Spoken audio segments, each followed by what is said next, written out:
खुद्द शिवराय ज्यावरती बसून रयतेची आपुलकीने चौकशी करीत असत ते दगडी आसन म्हणजे बैठक आजही अस्तित्वात आहे. रायगडाच्या पायथ्याच्या पाचाड गावामध्ये शिवरायांनी जिजाऊंच्यासाठी स्वतंत्र वाडा बांधला होता. याच वाड्यामधील एका विहिरीबद्दल औरंगजेबाच्या दरबारातील एका लेखकाने एक विलक्षण हकीकत लिहून ठेवलेली आहे. हा लेखक पाचाडमध्ये 2-3 वर्षे त्या काळी राहिला होता.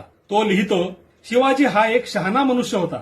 उन्हाळ्यात इथे म्हणजे पाचाड भागात पाण्याचा तुटवडा असतो. शिवाजीने इथे म्हणजे पाचाडच्या राहत्या वाड्यात विहीर बांधली.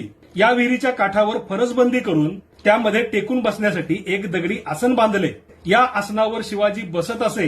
जेव्हा इथल्या रहिवाशांच्या बायका पाणी घेण्यासाठी विहिरीवर येत तेव्हा शिवाजी या स्त्रियांसोबत आलेल्या लहान मुलांना फळे खायला देत असे आणि त्या स्त्रियांशी स्वतःच्या आईशी किंवा बहिणीशी जसे बोलतात तसे बोलत असे.